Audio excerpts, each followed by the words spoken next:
Alright, y'all, running a little behind on making this video, but anyway, she must be camera shy too. But anyway, this is kind of the homestead update, and we started really getting into this I think in about February, or was it March? Something like that. And we started off with chickens, and we started off with just this pen here, and I think we had 6 or 8 chickens, and then we kind of got some more and grew from there. We got some more. We bought some babies from like Tractor Supply and stuff, but a lot of them died. We didn't have a lot of success with them. But we did, as they started laying eggs and everything, we raised some babies to start with. We took the chickens and let them sit on the eggs until they hatched, and then we took them out and put them in a tub with a heat bulb and all that stuff. But now we got an incubator, so it's much nicer and more successful. Next, we built this little pen on. As you can tell, I'm not a carpenter, but it works. And we added some more. We got this dog house from Tractor Supply that we used to put the babies in, with a heat bulb and a little bit of room in there. I need to clean it out now, but before we put any more in it. And then later down the road, a couple of months ago, we added on this section here. And I cut a hole in the building here and built them a little room where they could get in and roost and get out of the weather and stuff. This here is a pen we just built over the weekend. I've made a video with some pieces of this on it, but anyway, putting it in the whole in-depth video here. And this here is our little brooder room.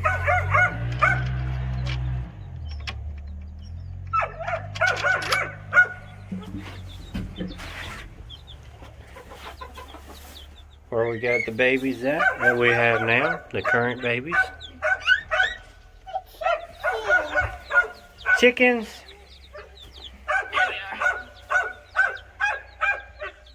What is it? Hot. Hot. But anyway,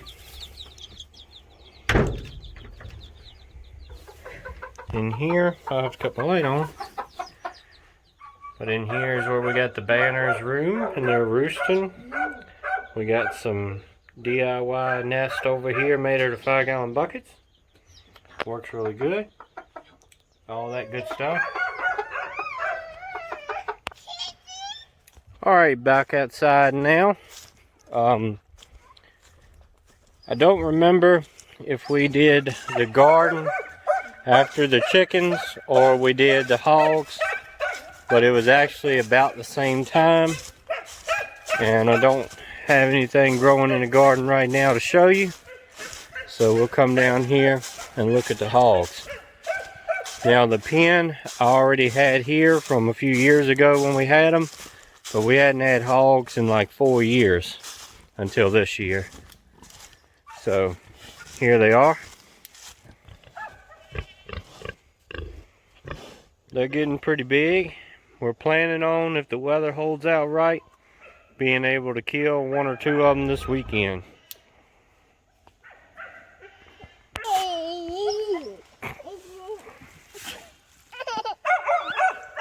Alright, let's go check out the garden spot. Alright, this here was our garden spot. I had a lot of videos during the summer of it, and it's not going to be too long. I'm going to try to till it up again to be able to let it lay over for next year.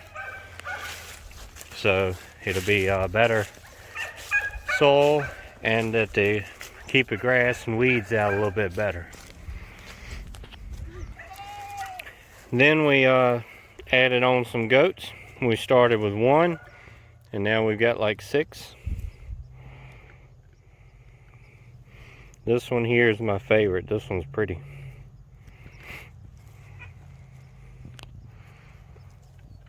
And of course we started with a smaller pen and added on little by little. Alright, now what can you tell them about the goats?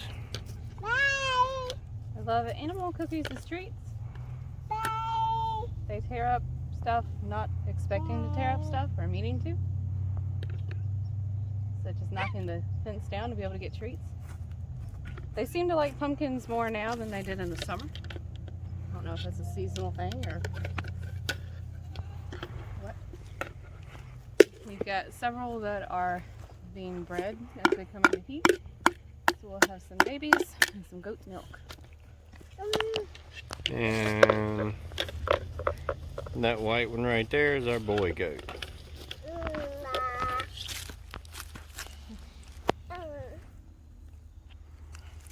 But anyway, we've had them for 4 or 5 months. Something like that. How long? We've had the black face one, the 2 older brown ones, and the boy ever since October. We got them the end of October. Come on up here. Up here. No, no, no, no. And this is a pile of hickory wood that I'm working on splitting for smoking the hog meat. And out here is our apple orchard. We've got 1, 2, 3, 4 apple trees here. One over behind our chicken pen area. That one there kind of died, but it's sprouting back out, and that was actually a pear tree. And right here, I don't remember if I had that on video in the summer or not, but this is a blackberry bush. It's been in our yard ever since we got the place, and we put fertilizer on it this year, and it put out a lot of berries. And this in here is our greenhouse. I did a couple of videos on this.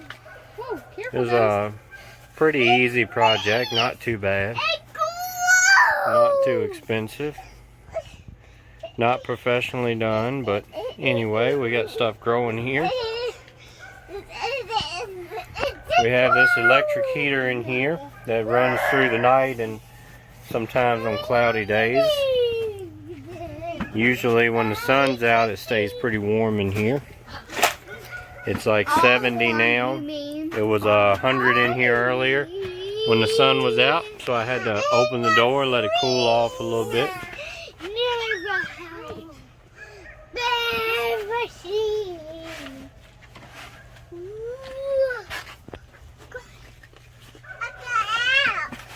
Alright, here's our smokehouse. This ended up taking a lot longer than I expected. I've took some video clips of it, but I haven't put them all together yet.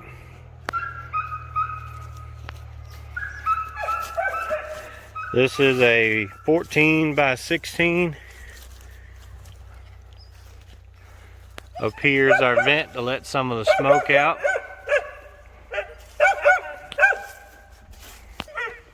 We've got teal on here now, but we're going to paint it red eventually when we get a chance and it's warming up. Here we are on the inside here. Daddy, can I help you? I made this out of pallets and then covered it with plywood. The pallets are not 100% necessary, but I thought it was easier to frame it that way and then build around it. Like I said, I got these 4x4s to support the weight of hanging the meat in here. That's going to be a fire area there. This is a salt box that I am building. Not quite done with yet. This one here is a completed box. We just have to... We moved this from my parents and cleaned it out pretty good. We just got to put some new salt in it and be ready to put meat in it. Who cleaned it out? Alright, y'all.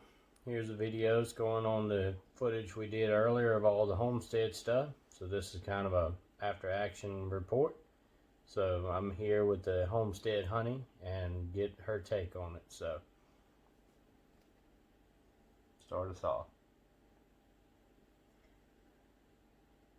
I think the biggest thing was we didn't realize how much work it was until we got most of the stuff.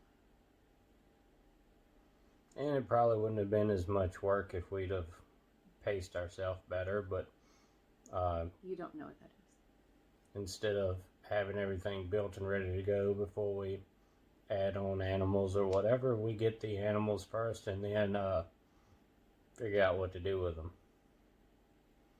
But anyway, like I said earlier, we started it with chickens, and I think it was like 6 or 8 chickens, wasn't it?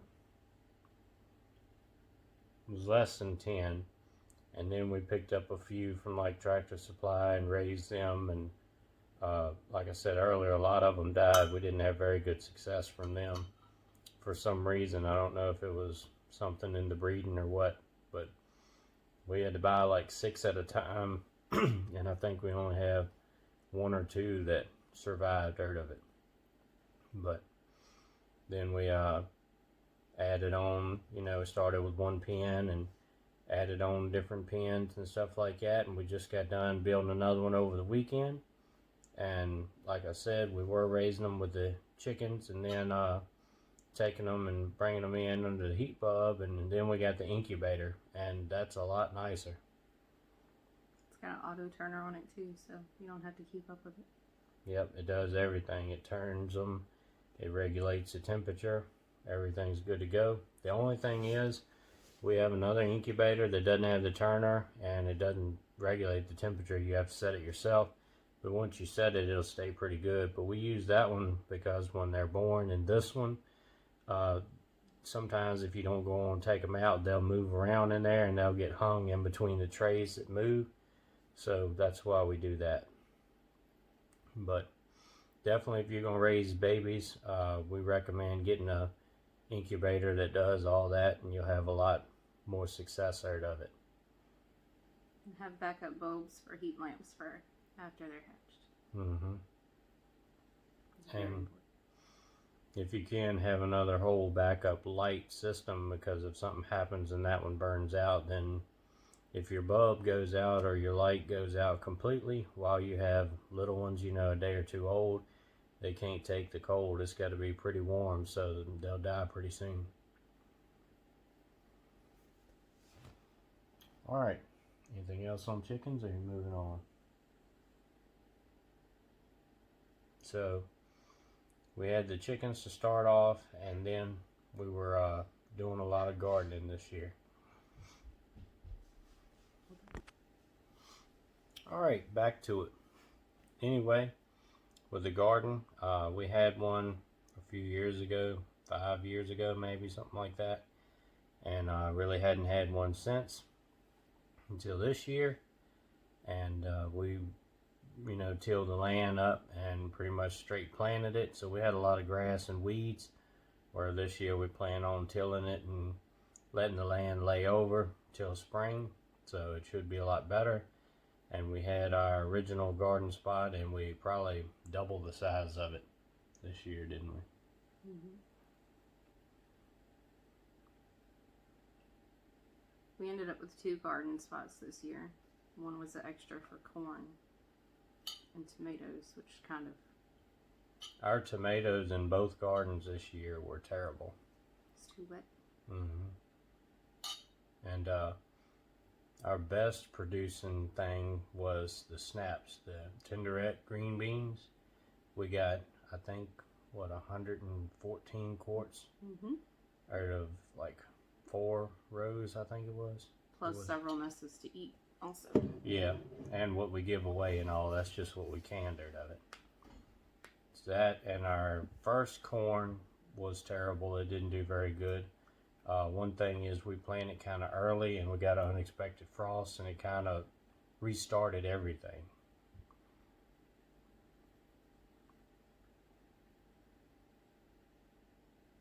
The cucumbers didn't do very good this year.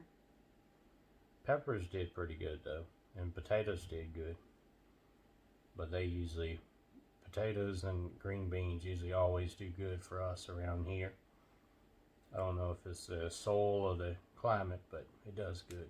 We got a dehydrator too this year. Yeah, we added a ton of stuff, and like I said, I did the video earlier, the footage of what we got outside, but that's not counting what we did inside with all the work of canning and processing the garden stuff and putting stuff up, building shelves to put jars on, adding canners. We got canners and dehydrator and meat grinders and slicer and all kind of stuff this year. Food processor. And a mill. Yeah.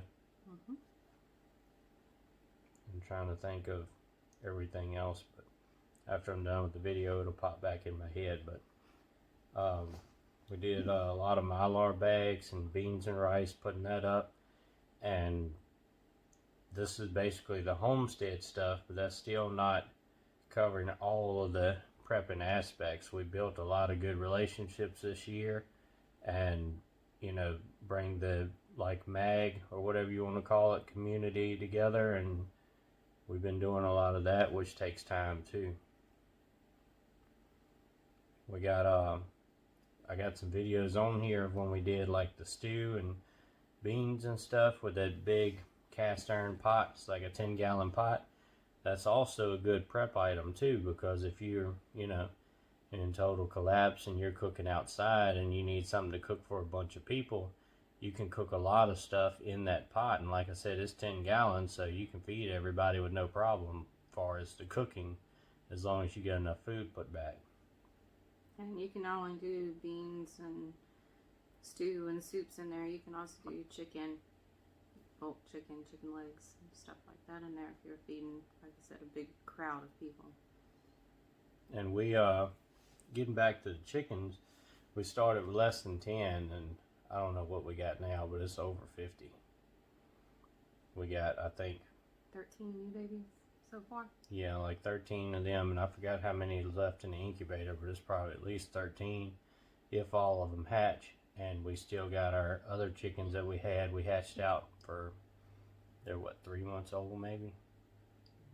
Something like that. But it was a bunch of them. It was like 14 or 15 of them, I think. And we got like 17 or 18 banners. And I forgot how many of the big chickens we got. 7, 8 of them or something like that. But anyway, we've been adding a lot of chickens, and probably a lot of the banner babies and roosters we're going to sell. So I got about 4 banner roosters to sell now, because you can use them for meat, but they're so small it's not really beneficial. But on the big chickens like the Rhode Island Reds and stuff, when they get, if they're roosters and they get big enough, we can eat them for meat birds. So we'll take a different section of the lot and block it off to where they can't roam as much. Yeah, kind of tight lot them and fatten them up and that. And if you got them running with all the other chickens and roosters, there's a bunch of fighting and commotion and carrying on. So try to avoid that. We had 2 fighting in the video earlier. But yeah, so we added chickens, we had the garden stuff, we added goats, pigs, built a smokehouse, and built a greenhouse. Since I think it was February when we really got into all this stuff heavy. We've been putting a little food back and, prepper stuff like that. But far as getting into the homestead aspect, it's been since February or maybe March at the latest. So less than a year. It's pretty much been whenever I had, some time in the evening and weekends and stuff, we've been doing something here building. And I'm not a carpenter, so it takes twice as long because I got to figure out what I'm doing as I go. It's pretty important too that we didn't really get into the goats or the extra chickens or anything like that until mid-June. something like that. It was We didn't get summerish. goats until May. Yeah.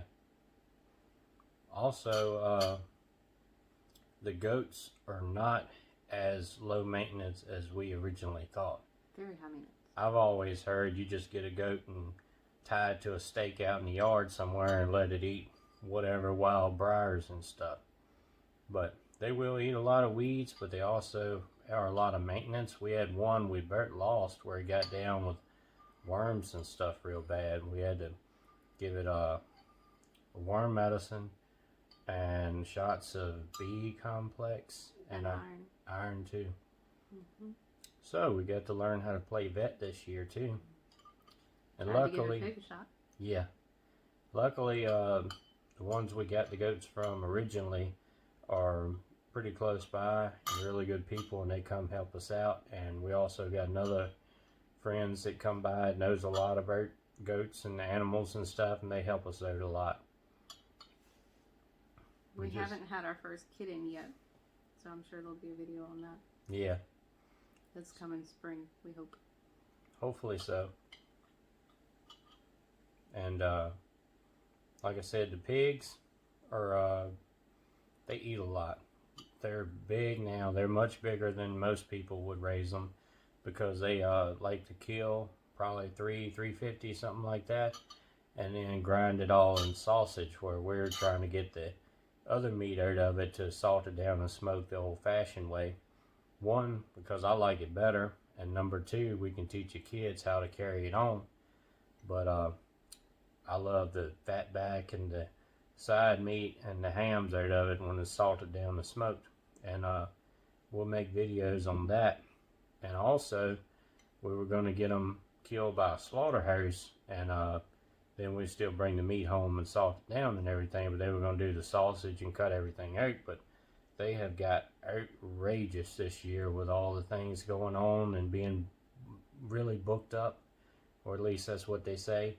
But they were wanting to charge us, the one particular one, over $400 per hog to process it. So we just called and canceled, said we'll figure it out. So we've never killed hogs ourselves, but we're about to learn, I guess. The weather is very important with it too. Even if we would have got it processed then, when we had the appointment, we wouldn't have been able to keep the appointment because we wouldn't have been able to keep the meat to salt it down. And again, if you're not doing that, or you're grinding it all in sausage, it doesn't really matter. But if you're going to salt it down, it's got to be cold. And this year, we haven't had but maybe 4 or 5 days at the most consecutively cold. And all the cold days are during the week. Mm-hmm. So now we both have full-time jobs, so the only time we have to do it is on the weekend. Now, you could do it if you had enough refrigerators to kill it and put it in plastic tubs and to put it in the refrigerator, you know, and salt it down and like that. But we don't have all that at the moment, so we're kind of playing by the weather and by the moon, actually.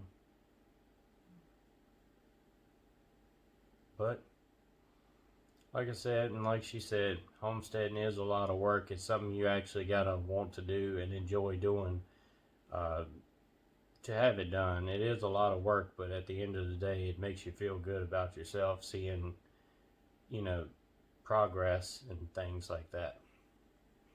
And it teaches the kids and stuff. It was pretty cool today when we come back from church. Our oldest is like, we gotta change out of our clothes and put our work clothes on because we got homestead stuff to do. And our youngest actually loves the chickens more than anything. I think that was her first word, was chicken. Pretty close. But yeah, the greenhouse is exciting. I've always wanted one of them, and we just added that this year. So we got some stuff growing in it. We haven't got any harvest from it yet, but so far it's been going pretty good. It's multi-purpose. It doubles as a sauna. Yeah. For your wife. Yep. Today it was like 100 degrees in there. 67 degrees outside, something like that, and sunny day. So it was like 105 degrees in there just by the heat through the plastic. So we opened the door and let it vent and all that stuff. When it gets warmer, we'll add fans in there. Yeah. So When it heat gets her out. actual summertime, like 90 degrees, we won't be able to use it. It'll be so hot it would burn anything up in there. You can use it for starter beds if you regulate the temperature. Yeah, we're going to try to get stuff growing through the winter here, and then we're going to use it for starter plants in the springtime. Probably plant them in there a month before we plan to plant them in the ground, something like that. But it's interesting and it's fun to do.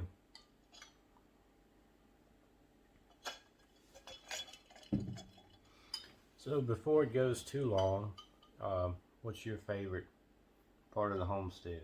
My favorite part of the homestead. Animal-wise or event-wise? All of it. I think my favorite is the goats. And that's because of the way that the kids interact with them.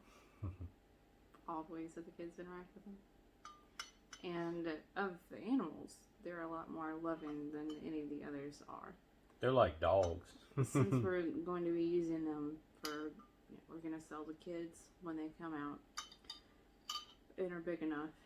And we're going to use the milk because 2 of our family is lactose intolerant. That was one of the biggest reasons we wanted to get the goats, was get dairy goats, because I actually like goat milk a lot better. And like I said, the cow milk does mess my stomach up where the goat milk don't, but if you hadn't tried it, I think you should try it. It's not a real heavy feeling on your stomach, so whether regular cow milk messes you up or not, you might still enjoy it. It's also important to note that most of the goats that we have are not dairy goats, are not milk goats. They are meat goats, but you can still milk them and use the milk off of them. They just don't produce as much, which is okay too, because we're not going to need as much just for our family. Yeah. Another thing we wanted to get the goats to have milk is, if everything collapses or whatever and you can't get milk, then, it's good to have that, outside. All you gotta do is go get it. For, regular people or for infants, if you have a baby or something, you need milk. And that's actually why we did a lot of applesauce this year. We don't really eat a lot of it, but it would be good, baby food if you had to have it. It's pretty interesting also that you can raise a goat off of whole cow's milk, and you can raise a calf off of goat milk. I found that pretty interesting.